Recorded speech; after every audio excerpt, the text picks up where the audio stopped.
Thanks, Wendy, and good afternoon to everyone. I'm Tony Bergantino, as Wendy said, Director of the Wyoming State Climate Office and the Water Resources Data System down here in Laramie, where it's currently thundering and sprinkling a little bit. Welcome to the June Conditions and Outlooks briefing on this day of the summer solstice, which will be taking place in about an hour and 45 minutes hence. The briefing today is given by my office along with University of Wyoming Extension, USDA Northern Plains Climate Hub, the U.S. Geological Survey, Wyoming State Engineers Office is here, the National Weather Service office in Riverton, the Missouri Basin River Forecast Center, the U.S. Bureau of Reclamation, and Bureau of Land Management. Today, we'll be looking at current drought, climate conditions, surface water conditions, reservoir ops, water rights administration, look at weather forecasts, outlooks, including water supply and flooding, and then finally the wildland fire update. But first, as I said, today is the summer solstice, and I just wanted to spend a few brief moments on the solstice, and this will be taking place in just under 2 hours at 2:51 Mountain Daylight Time. As I'm sure you know, the summer solstice marks that time when the sun is at its northernmost position in the sky. So I guess it's all downhill from here. The sun will be headed back south in a few hours. Today is the longest day of the year, however, because the Earth's orbit about the sun is not a perfect circle. The earliest sunrise actually took place about a week ago. The latest sunset will happen about a week from now. Some interesting useless trivia that I'm famous for, having been called on more than one occasion, the Cliff Clavin of the climate community.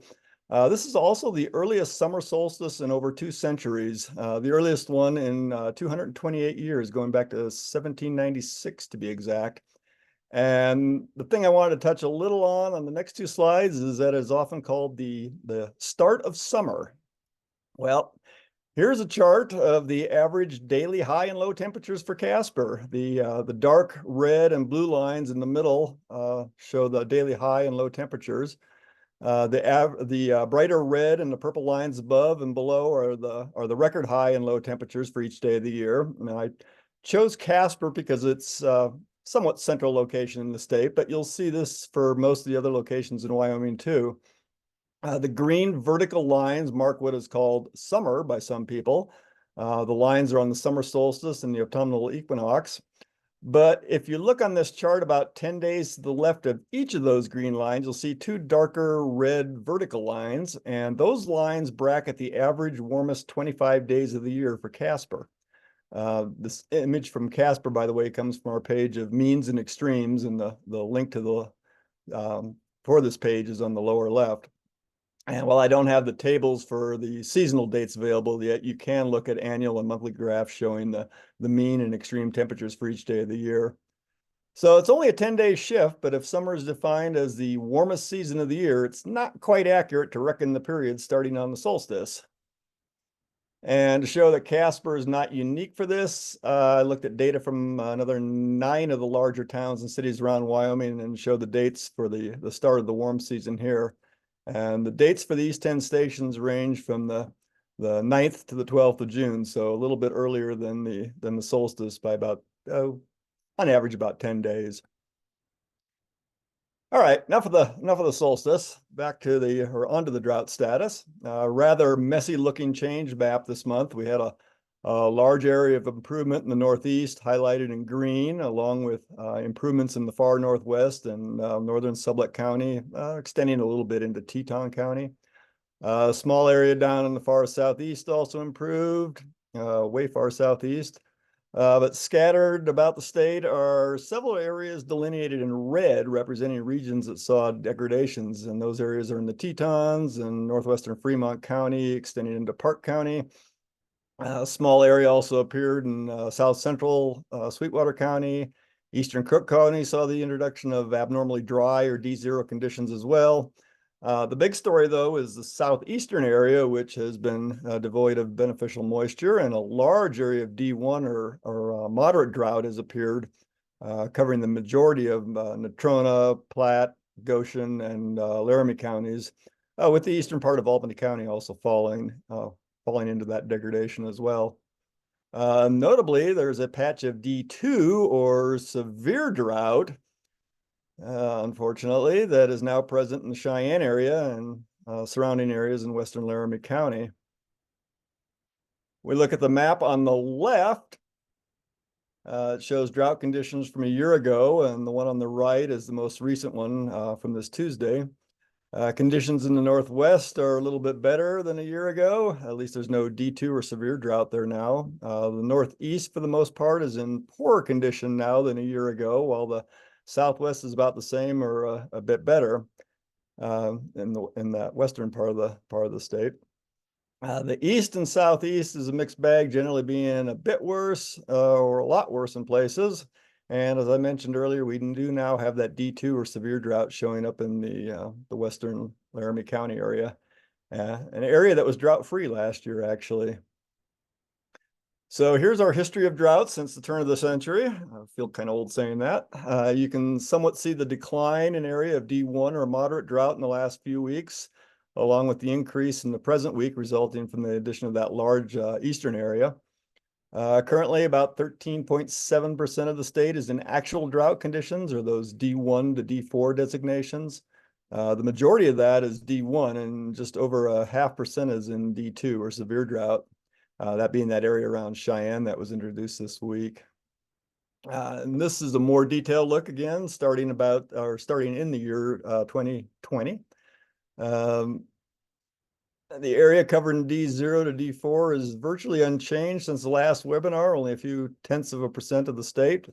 And you can see the intensification that took place between February and mid-May, and now the resurgence in the last week as the D1 or moderate drought area starts to increase. And the inset on the upper left is an enlargement of the last 3 weeks. And in that black little circle there, you can see that tiny bit of D2 that has started to emerge in Laramie County. And that's just barely over 0.5% of the state. So it's hardly showing up on there. All right, 14-day total precipitation. That's how it's looked over the last 2 weeks. Not a very optimistic looking map. Especially for the northeast quarter of the state, which is seeing conditions under the 20th percentile and actually under the 10th percentile for a good chunk of that area. A few scattered areas that receive median precipitation, mostly in the central part of Wyoming. And if you look close, a few areas in green or even blue showing up. And those are above median, but they're pretty few and far between, mostly anomalies than anything else. Going back 90 days, the picture is a little better in some areas. The northeast looks a little better at the longer time frame, the Little Snake and Bighorn basins. They actually have larger areas of median to even slightly above the median precipitation, but in the southeast, it's under the 20th percentile, the far west, and especially the northwest, including the northern Wind River Range, down under the 10th percentile in many areas. So as we go further into the water and calendar year maps, again, the water year starting October 1st, the calendar year obviously January 1st, the maps of precipitation continue to look more and more similar. Some common areas really stick out, such as the south central, the southwest being average to above average in those green colors. The same holding for the Bighorn Basin. Wind River Basin is a bit of an anomaly, still being above average for the water year and below average for the calendar year. Unfortunately, the remainder of the state is, for the most part, below average at both time frames. Moving on to the standardized precipitation and evapotranspiration index. Look at these a little more closely than the standardized precipitation index maps this time of the year, since that includes the loss of water through evapotranspiration, which gives us a fuller picture of the water balance in an area.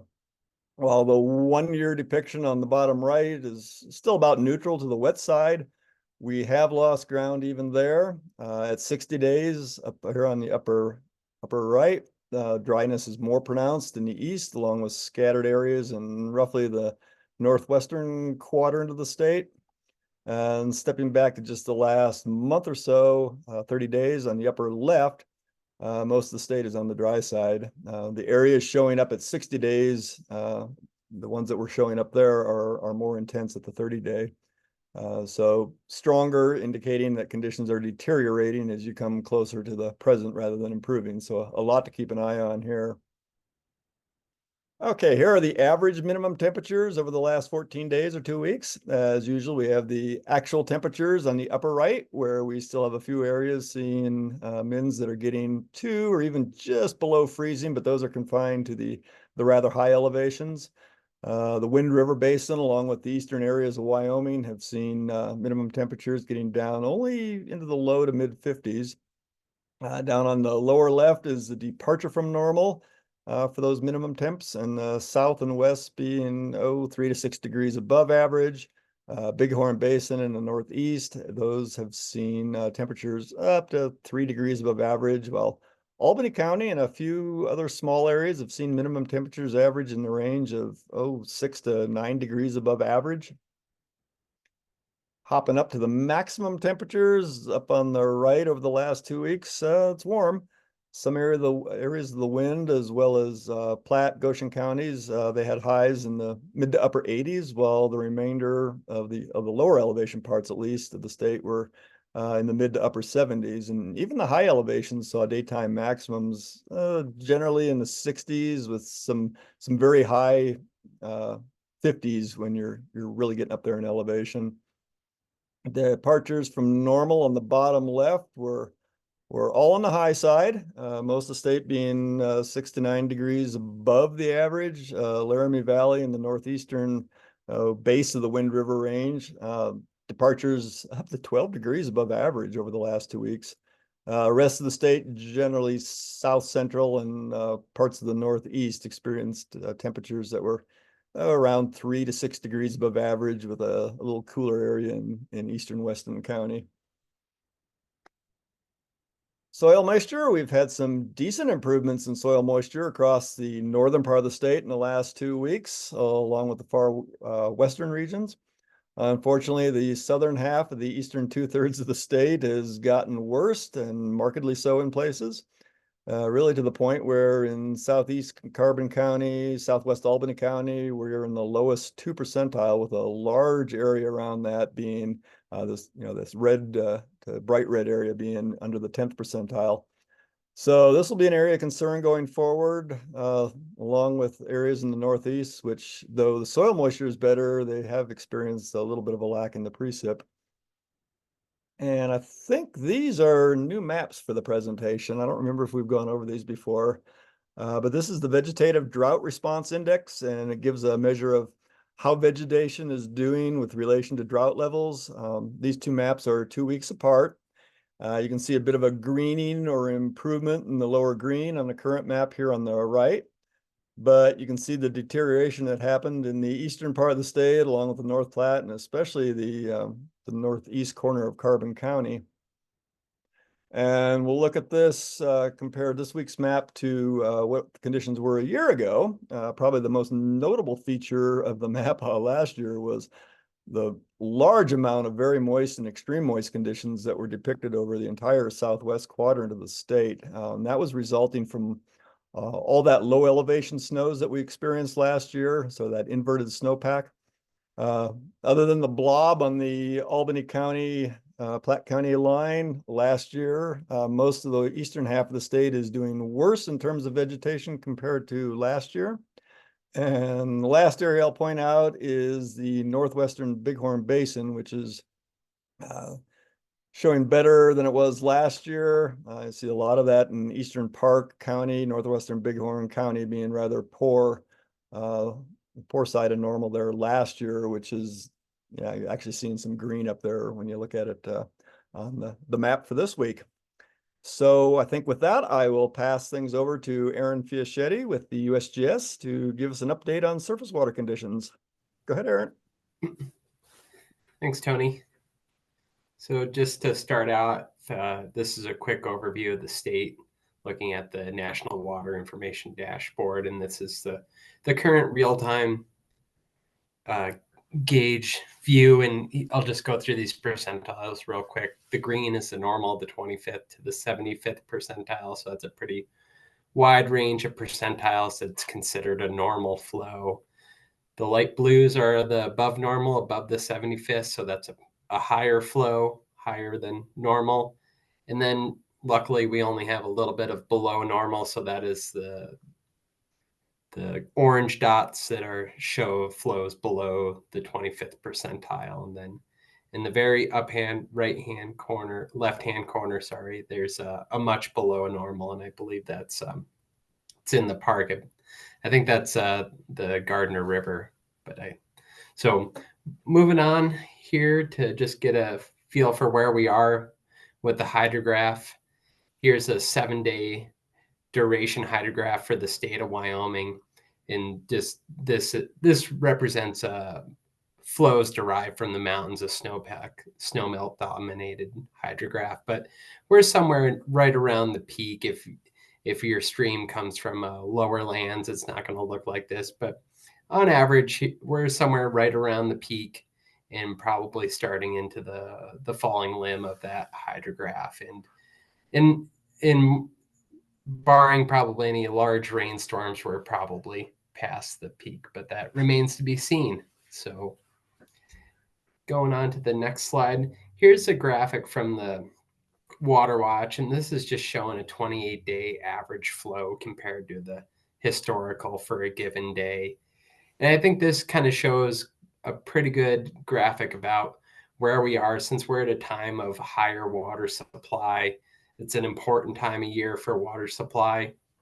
Just kind of looking back, if you look through the state, things are mostly looking pretty good for the last 28 days of these elevated flows. And, this is a similar percentile range, the 25th to the 75th for a green. So that's a wide range. But if you kind of poke around here on Water Watch and hover on these various gauges, most are pretty close to the median or slightly above the median. So that kind of shows that so far in this important time of year, when a bulk of the water runs down a stream for the year, that things look pretty good from a hydrologic standpoint.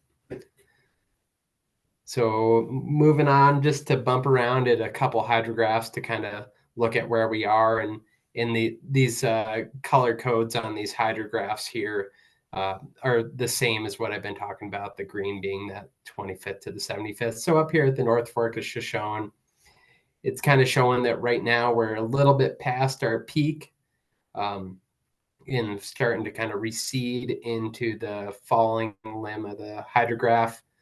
In general, at this site, things have kind of remained near the median or above the median. You had a couple dips closer to the 25th percentile as flows were rising, but that could probably was something related to a cold snap kind of locking up snow melt, or it could have been a lack of precipitation at the time. But right now, I kind of expect to see this kind of begin to recede, and then depending on how much precipitation we get between now and then, it'll kind of dictate where that black line stays within the green or goes up or down as we move on. Moving over to the middle fork of the Powder near Barnum, a little bit lower elevation mountains where this water comes from. So we're well past the peak, but seeing that there's some rain and snowstorms that bump flows pretty high, pretty spiky hydrograph as we're coming up towards the peak. And now we're receding and looking down at the current black line where we're receding down. It seems that things have dropped below the median or pretty close to it. So we'll just kind of continue to watch that and see how things progress there, but well past the peak at that site. Moving on, the North Fork Platte above Seminoe Reservoir. Here we're just another site where flows have looked pretty good for almost the entire water year. But right now it's kind of been spiky as things warm up, precipitation occurs into the rising limb of the hydrograph. And then here we're right around the peak, in the normal peak for the year. All these sites have seen pretty normal timing of the peak that I've shown here. But things look pretty good. They're above the median here, and flows look pretty good as things start to recede on the North Platte. And then moving over to the Green River at Warren Bridge, A little bit different here, where the flows took a pretty good dive there in May, down below the 10th percentile there.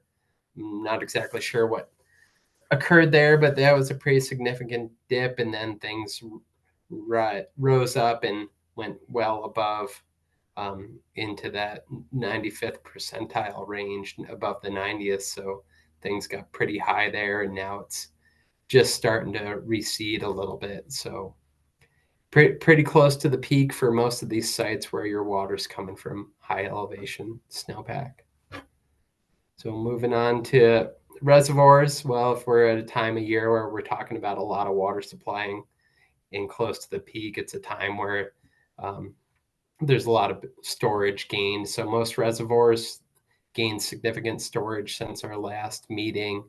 And just kind of looking in the Northwest, most of those reservoirs are near full. And then in the Southeast and the reservoirs and the Platte system, those tend to be a little bit lower right now, 70 to 80% full.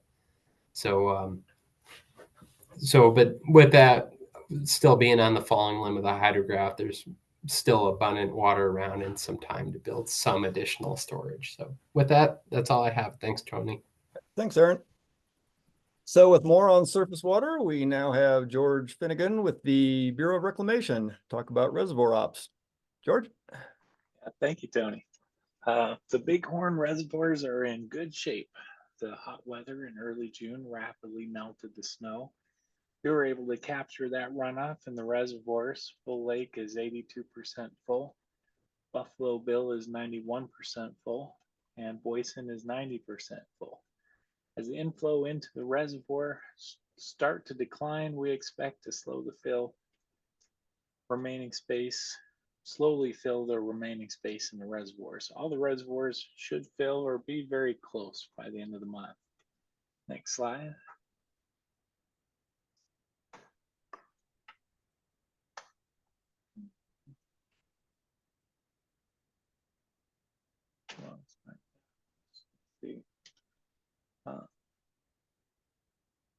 There we go.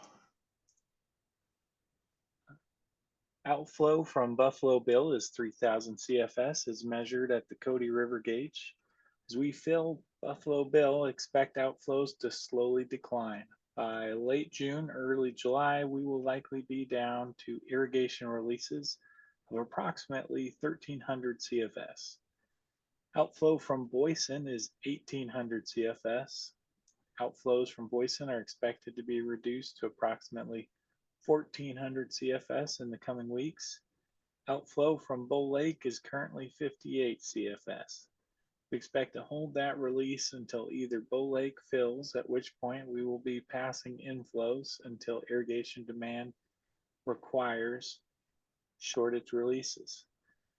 Or alternatively, Bull Lake may not fill completely, and irrigation demand will require additional releases.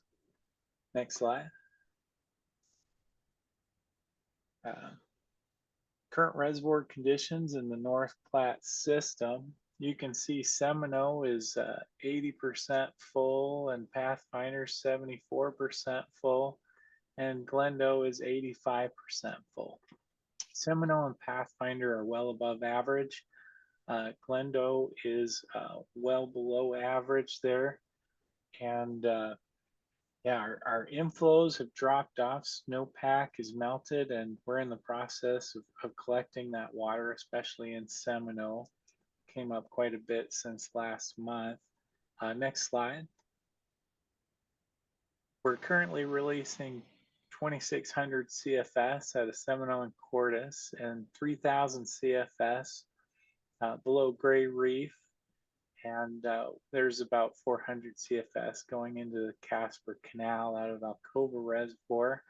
But we're releasing 4,400 CFS for irrigation demand out of Guernsey. And so during the month of May, we had over 30,000 acre feet more releases for irrigation than anticipated. And so that really is the primary reason for our Glendo reservoir level being below average right now. I think our forecast and our gains were fine, but based on last year, we were probably a little bit more cautious as well. Yeah, summer precipitation is expected to be dry, so our irrigation demand is expected to be high, and so we have increased the releases to 3,000 CFS just recently out of Great Reef, as shown, and we're going to be watching things to make sure that Glendo doesn't get too low before the end of the summer and all that irrigation demand is met. And that's it. Any questions? Do we do questions? All right. Well, thanks, George. Yeah. And next we have Jeff Cowley, who's with the State Engineer's Office to talk about Surface Water Rights Administration. Jeff? Thanks, Tony. Good afternoon, everybody. We'll have a map up here showing the 4 divisions in Wyoming. Kind of go counterclockwise. Divisions 1, 2, 3, and 4 based on large river basins. And you've got contact information there for each of the superintendents if you have questions or need to place a call in any one of those divisions. Next slide. As of June 14th, a few days ago, here are the streams that are under regulation in Division 1. The Laramie River, which is also district, a couple districts, but in this instance, District 4A, is regulated back to 1898 and 1883 court decree. So that's different portions of the Laramie River. One thing I would like to point out to remind everybody as we're starting these presentations again is those 2 priority dates there are the priorities making the call. Our hydrographers go out and start turning off the most junior rights until those calling rights are met. So they may not have to go and shut everyone off to 1883 to get that water right satisfied. They may only have to go to 1960. But in any case, just know that every right may not be turned off all the way to that priority date. Another couple here, Soldier Creek is a tributary in District 4A. It's regulated to 1884. Horse Creek, which is District 2, is regulated to an 1884 right. Collins Creek, which is in District 18. You know where that is off the top of your head, Tony? I don't either, but it's a small trib regulated to 1912, and then Sand Creek, which is a tributary to the Laramie River, again in 4A, regulated to 1897. Next slide.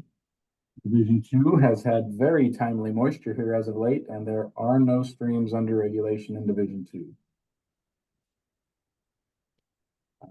One small trib, the Bennett Little Rock Creek, which is in District 10 in Division 3, is regulated back to 1900. And then the last slide, again, no streams in Division 4 under regulation at this point. But as noted on some of the hydrographs we've just been shown, we're starting to fall off the peak. And by next month, we'll probably have a bit more regulation going on in the state of Wyoming. Thank you. Thanks, Jeff. So next up, we go into weather info and forecasts, and we have Jerry Swanson with the National Weather Service up in Riverton to take us into this. Go ahead, Jerry. Good afternoon, everyone. Jerry Swanson from National Weather Service in Riverton. This first slide here shows us kind of where we are with our weather concerns throughout the year. And you can see the yellow bar showing that we're just starting to get into fire weather. We've been in it for a few weeks now. We have seen a couple of red flag warnings go out already in this season, but currently we're doing okay with green up and enough precipitation going on. Next week, we are looking at drier weather, so we could see some elevated fire weather, especially for the southern areas. As far as river and flash flooding goes, as he said, a lot of the snow melt flooding is over with because most of that we mostly just have the high mountain snow. So we're not looking at too much as far as snow melt flooding goes. But we are looking at, we're moving into the severe and convective time frame. So flash flooding with those severe thunderstorms could be significant. So that's really where we're looking at any kind of flooding is going to be more with the convective thunderstorms and rain showers in the area. Next slide, please. So here's our 7-day total precipitation forecast. And as you can see, most areas have at least a little bit of precipitation.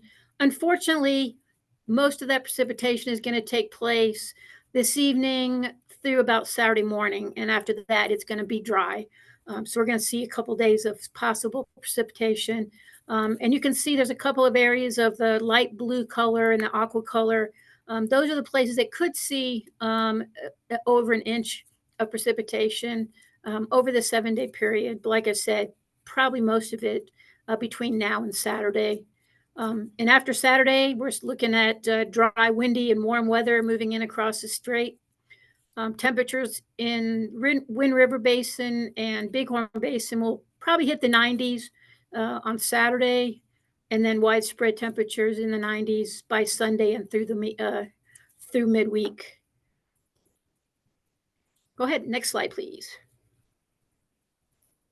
Okay, so here's the 8 to 14-day outlook, starting with next week, June 27th through July 3rd. You can see the temperature outlook, moderate above normal signals across most of the state. You can see near normal right up in the very northwest corner, mainly the park area, and then strengthening as you move further to the southeast to the above normal temperatures.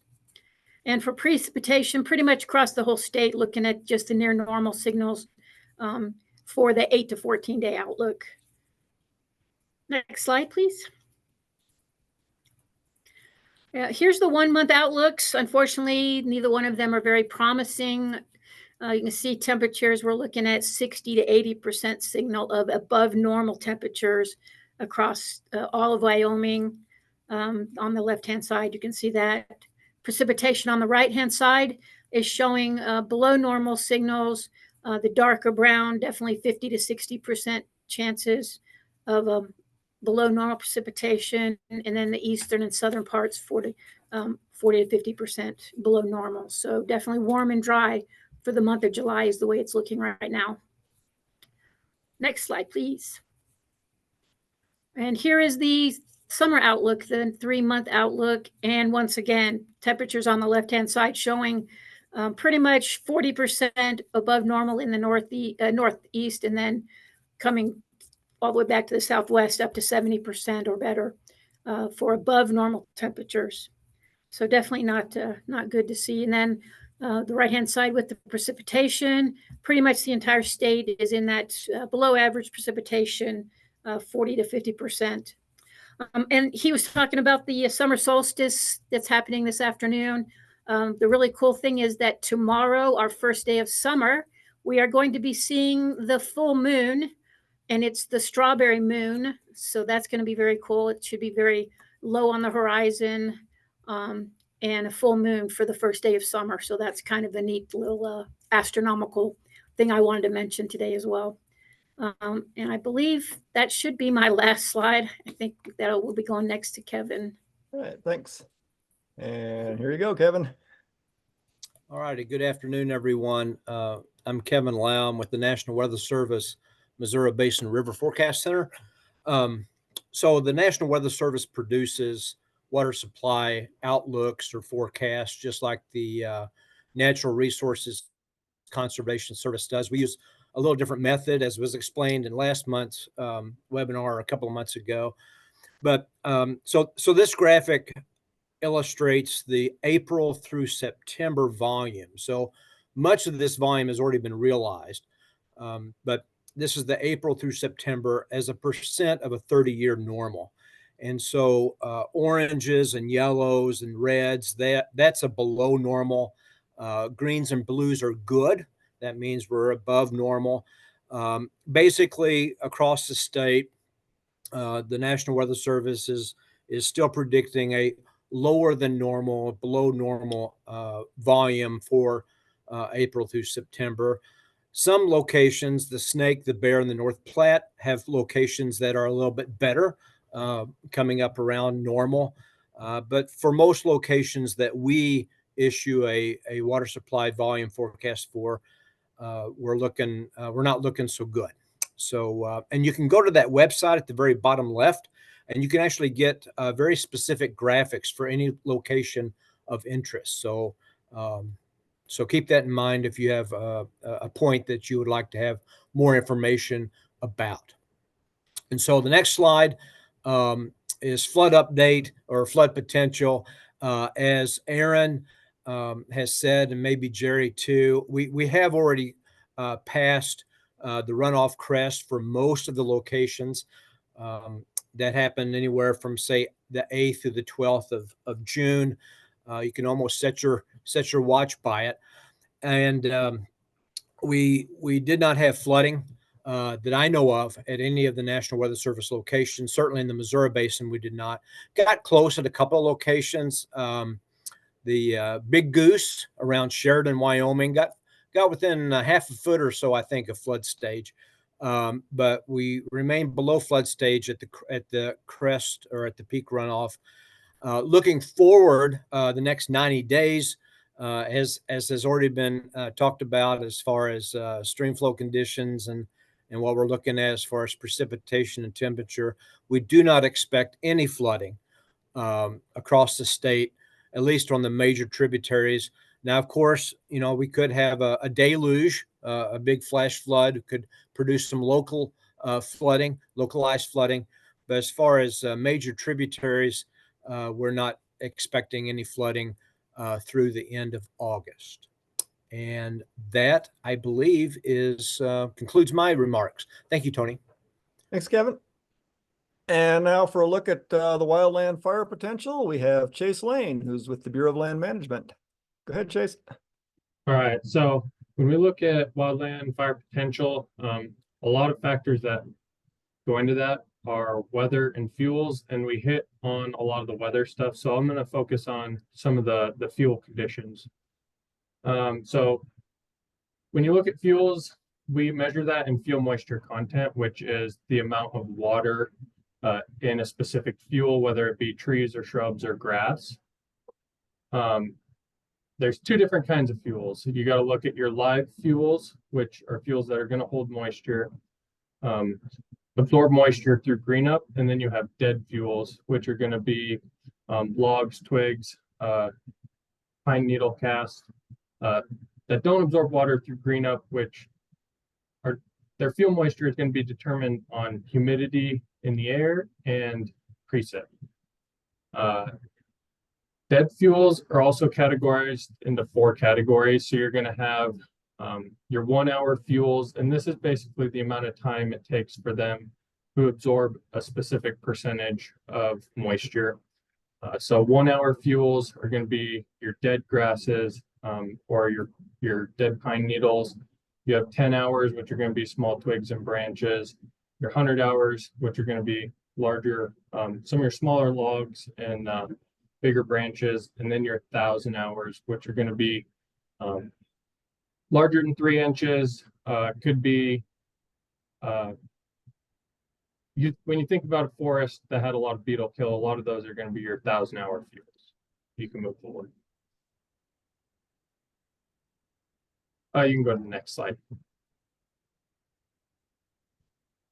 So when we're measuring fire danger throughout a season, we're looking more at fuels than we are weather, because weather fluctuates a lot. One metric that we use is energy release component, which takes into account live fuel moistures and dead fuel moistures. You can see on the graph, blue is representing the current year. Red is going to represent the max reading for any given day over generally the last 10 years. And then the gray is going to be your average. So currently right now we're looking at Devil's Tower. I wanted to start with this one because many of you may have seen in the news the creek fire that happened in Crook County last week. You can see, and if you go to that peak, probably a couple days ago on the blue, you can see with the horizontal line, the horizontal line is going to represent your 90th percentile. That's generally when we start to see more of our fires or see larger fires. You can see we were hitting that 90th percentile up in that area.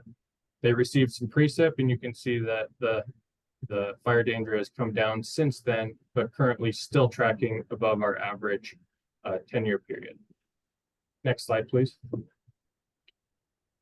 So when we're looking at fuel moisture, one of the ones that we use the most to determine fire danger is going to be your 1,000-hour fuels, and it all correlates. You can relate it back to your peak water flow or green up.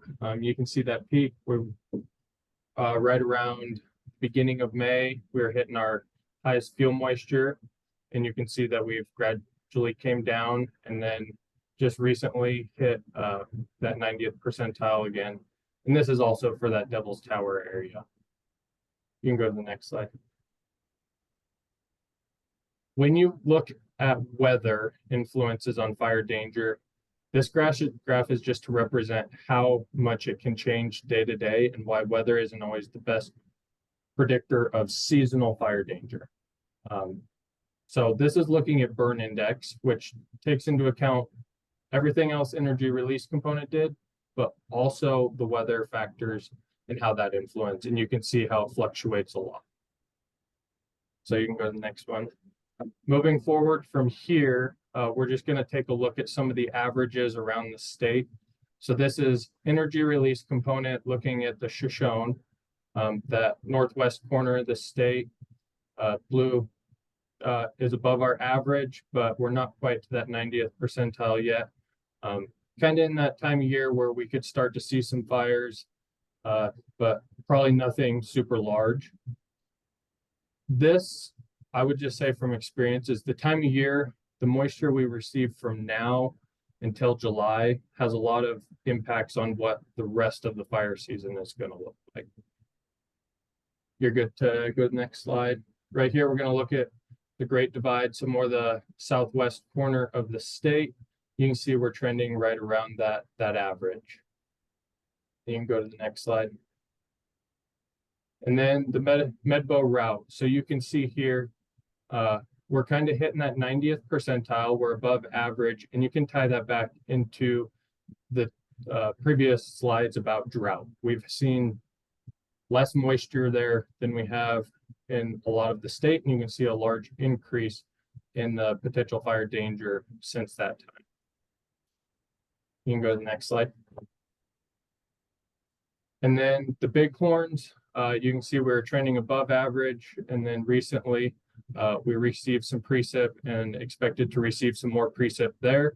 So we're probably going to trend right around that average here for the next little bit. And I think that's all on energy release. And I think from here we start looking at some national fire outlooks. I just want to make sure it's known that these slides here are pulled, they're 20 days old. So if you want the most up-to-date information on this, it will be posted again on the National Weather page in 10 days. So the beginning of each month. So for June, they were saying that the Southwest is going to have above normal fire, and I would say they have. California, they were saying weren't supposed to have a lot of fires, and just in the last couple of days, they've started to have some fires. For July, they're saying that Colorado area, and then the Great Basin and some in New Mexico. You can go to the next slide. August, this is really hard to predict out this far and be accurate, but they are saying that the Great Basin is expecting above normal fires for this year. And then for September, also Great Basin in Southern California. I will say, looking at these for the last 10, 15 years, I rarely see Wyoming end up on there as above average or below average. I feel like we don't get a lot of love. And we've had some significant fire years and had really slow fire years in there as well. So it's a good overview to look at the whole country, but if we're not red or we're not green, I don't think that would be a deciding factor on what our fire year is going to look like. That's all I got. All right, thanks, Chase. And I will turn it back over to Wendy Kelly to take us into Q&A and wrap up. Great. Thank you, Tony. And I want to thank all of our presenters as well as attendees to today's webinar. And we do have a couple of questions. So here in a moment, I will stop the recording and then we'll go more deep into those questions.